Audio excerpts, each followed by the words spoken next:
Hello and welcome to Policy Watch, your packed snapshot of the biggest business stories of the week, their context, their relevance and policy impact. I'm Govindraj, Ethiraj. The Reserve Bank of India has announced a 25 basis points cut on April 5th, the lowest in 5 years now. Following the move, several banks, including the State Bank of India and ICICI, have begun cutting rates. Now, while the cuts are still small, like a 0.10 percentage point cut to 9.4% by State Bank and ICICI, as a borrower, you will start feeling the benefits right away. Now, the lending rates of banks may fall further with the marginal cost of funds based on lending rate or MCLR system coming into force from April 1st. Now, the question we are asking is, how far will banks transmit these rate cuts to borrowers like you and me? What is the leeway that they have, and what kind of time frame could this happen if it happens? And finally, what are the factors that will drive lower rates for home and other loans? And to discuss this, I'm joined by Brinda, Jagirdar, ex-Chief Economist, State Bank of India, and Soumyajit, Niyogi, Associate Director, Credit and Marketing Research at India Ratings. Thank you both for joining me. Brinda, let me begin with you. There was some people were expecting a 50 basis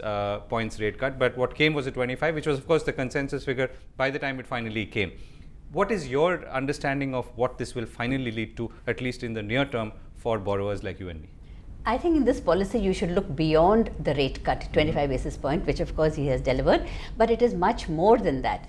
On two factors. One is of course the injection of liquidity, durable liquidity that has happened, basically because the corridor has been narrowed. Like for example, the repo rate, he has reduced it to 6.5% by 25 basis point. Now, when banks have excess liquidity and they want to keep it with Reserve Bank, earlier they would have to pay, say, they would receive about 5.5%. Now they will receive 6%. So they have a better deal. Similarly, if they want to borrow against marginal standing facility, then earlier the charge was much higher, say about 7.5, and now they will pay only 7%. So for banks, it is definitely comfortable. And of course, the CRR, the daily requirement, has also been reduced. And earlier, remember, the liquidity coverage ratio, he had allowed banks to put aside 10% under the SLR holding from 7%. So the liquidity that he has injected for banks is definitely it augurs very well for the rate cut. And second is transmission. Now he has also said we will look at the pace of transmission will remain the focus. So he has increased liquidity, and we can see pace of transmission improving on account of, again, one, liquidity, second, rate cut, and the MCLR moving to the marginal lending cost, and of course the small savings rates have also been now aligned with the market. So therefore generally there's a move towards softer rates. So all this is going to impact the rates which banks can charge. Okay, so let's understand the banking system very quickly. Soumyajit, what's your sense? How well placed are banks today to transmit some of these rate cuts? And first at a slightly larger level, and then we'll get down to how things are today. See, first thing we have to understand that, of course, I do agree with ma'am that rather than a 25 basis point quantum cut, we should focus on the other metrics, particularly the liquidity infusion. So what governor said is that he intends to keep the liquidity in the neutral mode, which has been the deficit mode. So if someone is trying to understand, what does this additional liquidity mean? Yeah, that is was in the deficit mode, we are seeing that the deficit is around 1% of NDTL, which is coming around 90,000 crore with additional liquidity coming into the system. So we can expect that the RBI is going to neutralize this thing by putting or infusing money to the system. So the 90,000 crore come into the banking system. So that is the base. Was the banking system starved of funds? I mean, or starved of liquidity? Yes. So first thing is that the 90,000 crores equivalent to 1% of NDTL, and that's the base money. With a time lag, and if we assume that 5 times is the money multiplier, that will create at least 2 to 3 lakh crores in the system for the foreseeable future. Okay. So now the banks are facing two problems. One is definitely they need more money, they need more capital. So here they are getting more deposit, which is a durable source of liquidity, one sense. Second is how central bank was, the interaction between economy and central bank is through the banking channel. So if you reduce the rate, at the same time, if you infuse more capital or if you infuse more liquidity, so both sides you are easing by quantum and at the same cost of. We expect by doing this thing in a season coming first or second quarter, we are expecting the liquidity likely to stay ample. We have adequate. If you add more liquidity, ultimately it's a typical demand. And banks might raise more capital themselves, which they're supposed to do. Exactly, that's the thing. So is a typical Marshallian demand condition. If you have more quantity, ultimately it will reduce the rate. So with more quantity and cut in rate, ultimately it will translate to 25-35% coming days. Okay. So not addition to what we've seen already. Exactly. Okay. And you're saying this is more from banks transmitting rather than the Reserve Bank reducing. Exactly. Okay. Let's understand. So how could this play out in coming months, Brinda? Like for example, if you already see the marginal lending cost has already has become effective from 1st of April. So the governor himself quoted that if you take the top 26 banks, which accounts for about 83% of credit, the median lending rates have come down by about 25 basis points. So this transmission channel has already opened up, and I completely agree with Soumyajit is saying that banks are now in a much better position to transmit the rate cuts. Not just rate cuts, but the softening in the markets also. So that is definitely going to be a very big positive for the banks. Right. So what are the other factors that are playing here, right? So there is an inflation overhang as well. There is concern the Reserve Bank has on what inflation levels might be. There is money likely to come into the system because of pay commission. We're also worried about a monsoon, though not so much as perhaps a few months ago, which is also likely to contribute to the mix. How do we interpret this? So therefore, there is a whole note of caution which we see underlying the governor's statement. So my own sense is that though there is now this room for easing, it's an accommodative cycle. He's talked about accommodative cycle and his easing cycle we are in, but I don't expect that there will be any sharp rate cuts immediately. I think there will be a little bit of a pause because the governor wants to look at what's going to happen to inflation. And as you rightly said, we need to see what the monsoons will be, how the monsoons will be, what is going to happen to food inflation, where core inflation is moving.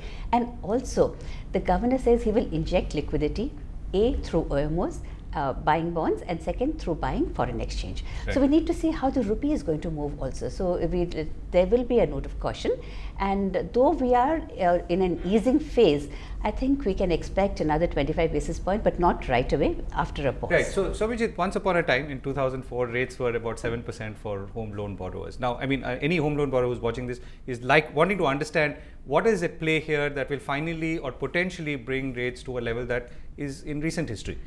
Is that a likelihood, or are we reaching the end of this cycle as many people are asking? The reason behind it is that we are in an inflation targeting regime, and government as well as RBI both are as a consensus that possibly they are going to target 5%. The band is 5% plus minus 2%. And of course, the Reserve Bank of India has shown his inclination to maintain a real rate of 150 basis to 200 basis point, which keeps the scope for further rate cut extremely limited. Second thing is we have to explain to us a real rate vis-a-vis inflation. Real rate, if we assume that the 5% is going to be the terminal or for the stable inflation for the coming days, and if we add 150 basis 200 basis point, the difference is actually 364 days treasury bill as well as CPI inflation. 364 treasury bills with a cut cycle or in the easing cycle is basically hover around 25 to 35 basis point above repo rate. So if we assume the repo rate is 6.25 or 6.5, we can assume 364 days treasury should stay around 6.7 to 6.8%. So if we assume the 5% is the CPI rate, then with 150 basis point, that is the arithmetic behind it. Second most important thing is that before the policy somewhere, because 3.5% of fiscal deficit the government delivered, at the same time inflation for the February was relatively lower. It was to certain extent certain that the rate cut is it. But the major challenge RBI had to face is the transmission, because market to certain extent factoring there is no more rate cut. We are very close to easing cycle. What happens to the causality on the transmission? The moment you assume that you are no more rate cut, you can assume, of course, you'll delay in transmission. What RBI did is that with the 25 bips cut, they keep another 25 or 50 basis point room in the future, which is again potentially lead to reduction plus liquidity. Right. Okay. So let me ask the larger question now, or effectively the final question. What is this going to do to the economy? I mean, can we now see a better uptake, more borrowing, either by individual or institutional, corporate, and could that all finally result in better growth prospects as we hope to? Why we will see this happen is look at the larger context. It is not just rate cut and liquidity, but look at the banking system reforms, banking sector reforms that have been taking place. Bank recapitalization, cleaning up of bank balance sheets, the bankruptcy code, and a whole, and of course new banks coming in. He's talking about even more new institutions coming in, the financial inclusion story that's playing out. So in the context of all this, I think what we will see is more strengthening of the banking sector, which will in turn equip them to support the growing economy. But you're seeing it in forward. that sequence. You're saying all this is first helping the banking sector, which is obviously under stress, which in turn will help the economy, not a direct one-to-one as of now at least. Also, we're seeing the rates already fall. Right. So it's playing out on both sides simultaneously. Okay, Soumyajit, your prognosis? All My of this, what does it mean finally?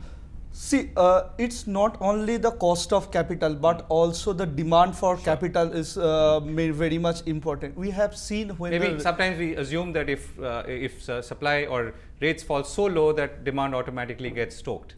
But if you look at the recent capacity utilization survey by RBI, so capacity utilization around 70 to 72% for quite some time. It's not for the last quarter, for the survey. So first you have to achieve full capacity utilization, then you can think for further adding capacity.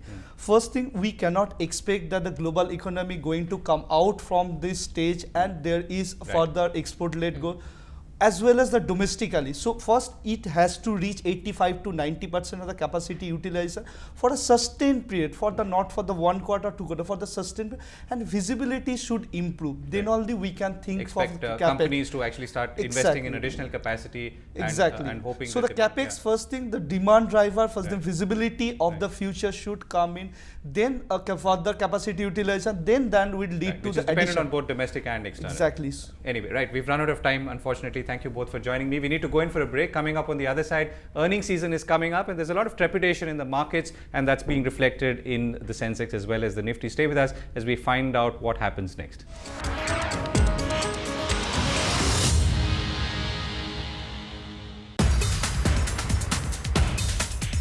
My father was a Tamil teacher, and in fact he was responsible for my building up. The orderliness in the lifestyle was brought by my father.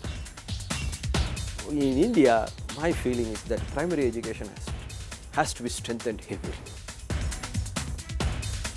ICES are established by the Act of Parliament to have a high quality science education.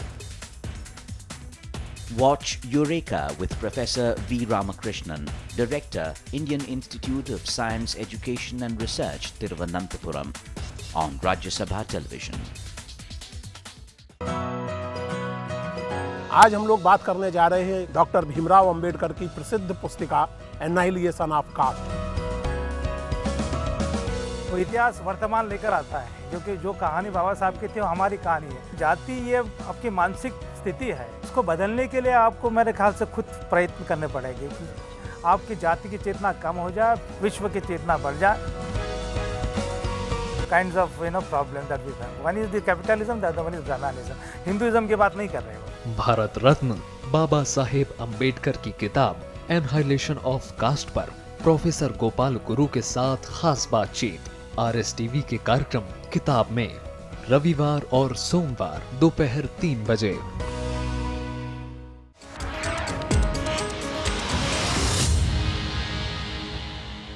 Welcome back to Policy Watch. Indian stock markets have lost a fair bit of gains in the last week as investors awaited corporate earnings and results, which are expected to be sluggish on week. The 30 stock BSE Sensex lost nearly 595 points to 24,673 last week. The Nifty lost 158 points to close at 7,555, falling for the second straight week. Now, importantly, corporate earnings are to a fair extent a reflection of the economy's performance, which leads us to the larger question: how are companies performing, and what will full year results for March 31st, 2015-16 tell us in terms of how things have been going on? And finally, what is the prognosis for the new financial year 2016-17, not just for companies but the markets, which are a reflection of corporate performance? To discuss this, I'm joined by Ajay Bagga, Chairman of OPC Asset Solutions, and G. Chokkalingam, Founder of Economics Research. Thank you both for joining me. Ajay, let me begin with you. We obviously know how things are, which is not so good because numbers have not been good, particularly if you were to look at the last quarter. What's your sense? Could things have changed?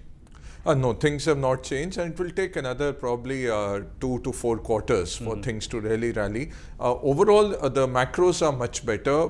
Fiscal deficit, current account deficit, overall interest rates, inflation. I think all has been a good performance, but the base was so low. And so what we have today is one, there is overcapacity, lack of demand. Margins are not that great for quite a few industries. And secondly, the big thing is India has become more integrated into the global economy. So nearly 45% revenues of the NSE 500 are linked to global factors. So the global slowness is also percolating into the economy. So are you saying to that extent we should not be asking whether it's the Indian economy's performance that's being reflected on, and rather the global economy's performance? You're linked to the global, and so 55% is purely Indian, but 45% has a big impact due to the globe. Right. So if we were to look at sectors, Chokka, is it a uniform situation across the board? I mean, some companies are doing well, or some parts of the economy are doing well, maybe some are not. Absolutely right. As he said, for FY16 as a whole, if you see, not much improvement over FY15. But the March quarter gives you little hope because the pharma companies are expected to do better. They had a lot of new launches. Similarly, IT, the March quarter is always better than December quarter. Even automobile sector, we saw in March sales being around 10%. So there are some signs emerging slowly with a good monsoon forecast, FDI inflows, and the 6th fortnight in a row, the banking credit is growing in 11%. So all this point towards some hope, which has been postponed several times in the past. So at least for 17 and 18, there is some hope emerging. The only risk is global deflationary.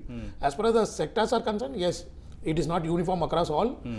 Infra would drag, even the cement would drag, but it is going to be more stock specific rather than Right. So you said bank credit has been growing, and that's been pointed out elsewhere as well. But do you feel that that's going directly into capex, or where is it exactly going? Or what can we infer? More importantly, what we can infer is that on a personal, individual front, things are improving. Okay. Because still there is a huge under, utilization of the existing capacity. Certainly, it is going either for restructuring for the corporate or creating new loans for non-corporate segments. Okay.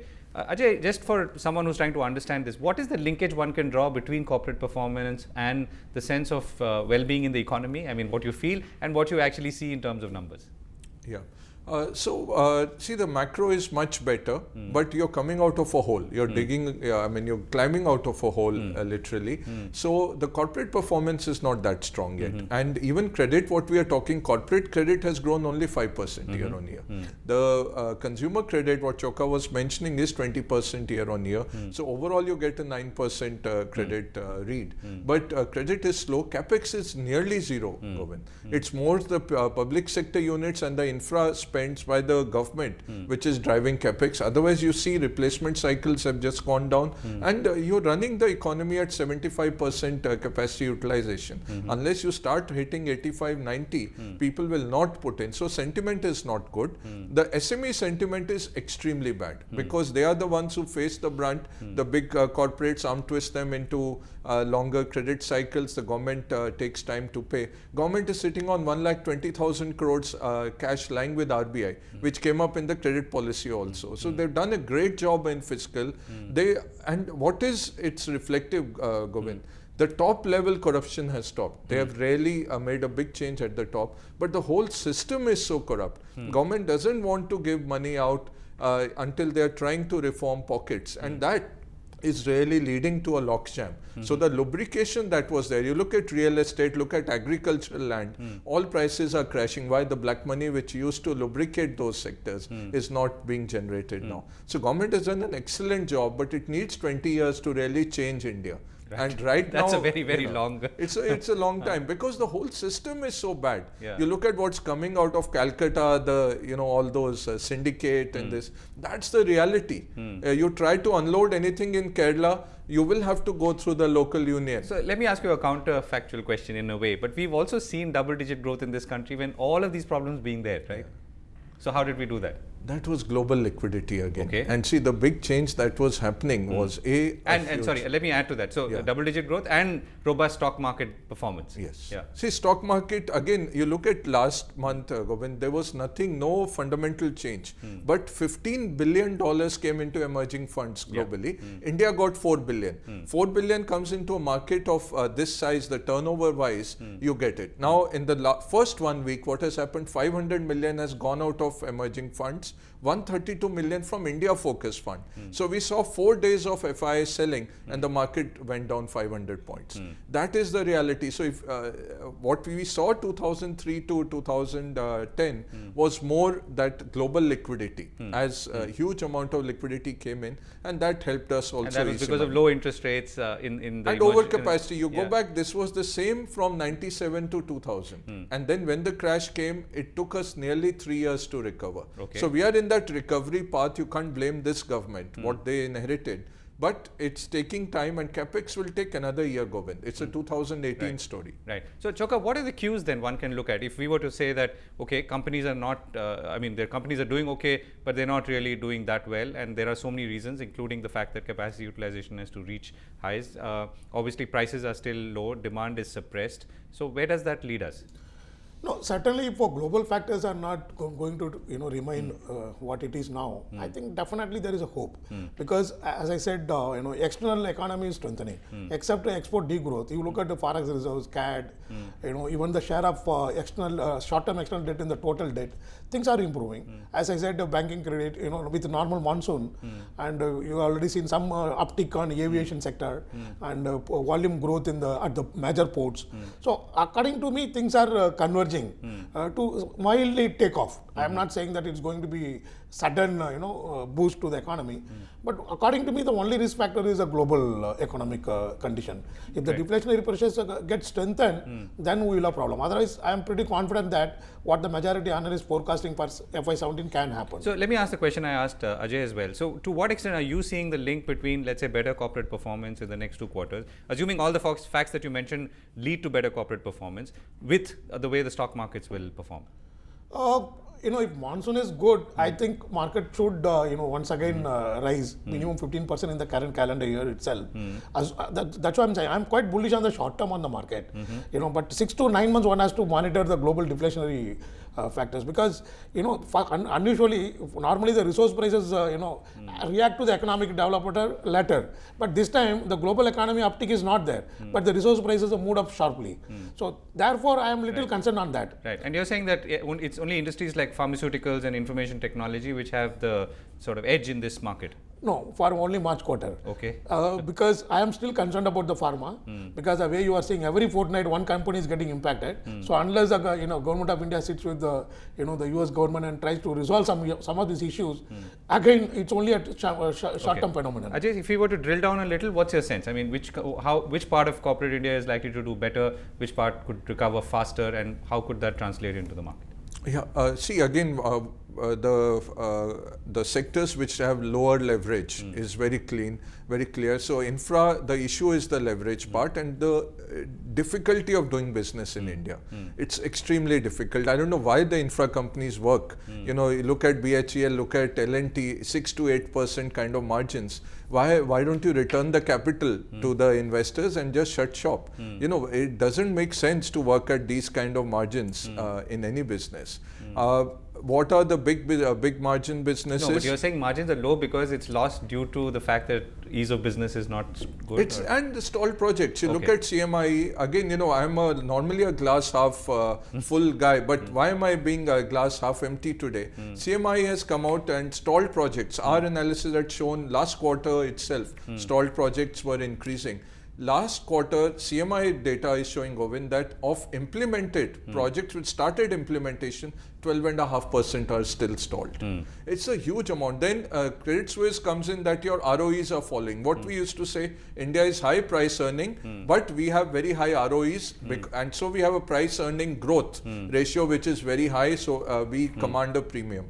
Our ROEs are falling. Why is that falling? Your incremental capital efficiency has gone down again because of stalled projects. Right. Look at so you're saying infra is under pressure for the reasons that you just outlined. Infra, metals. Yeah. Metals is external for global issue. reasons, yeah. Now, what is good? IT, lightly regulated, it's directly, they don't come and look to the government to help them or anything.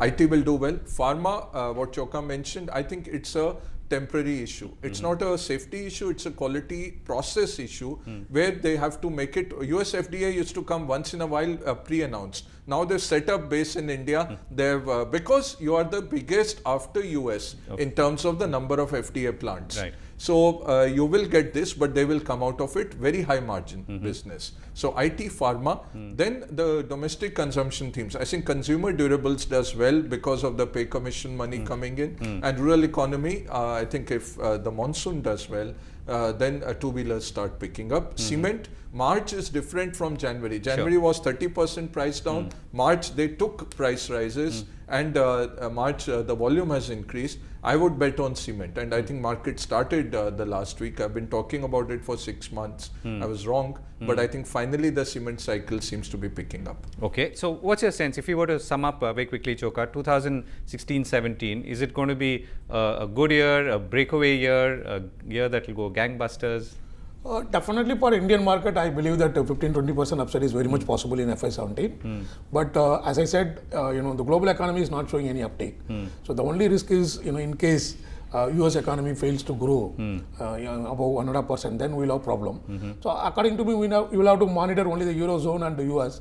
If there is no more stress from those two economies. But that's also in a way suggests that you're quite happy with the rest of the factors which could in India. Certainly. Right? The macro numbers and the Certainly. macro. I mean, my only concern was the monsoon, because India cannot tolerate third time failure. Right. So if monsoon is good, I am expecting 15-20% upside to the market. Right. Okay. Ajay, last word? I would agree with Chokka. So a lot on the monsoon. Earnings are going to be on par, not very great.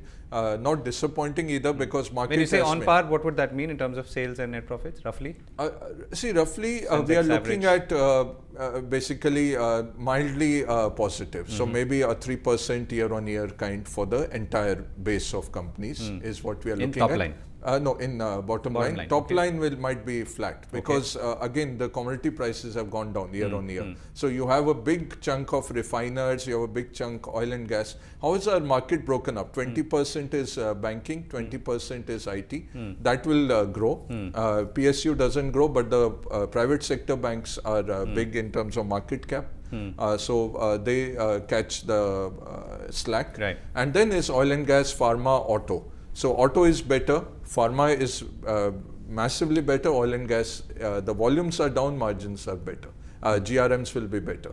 So that's the breakup. So overall, and that's despite lower oil prices. That's interesting. Yes, because GRMs are cross high. refining margins are good. Right. So unfortunately, we've run out of time. Thank you both for joining me. We have completely run out of time on Policy Watch. We'll be back next week, same time.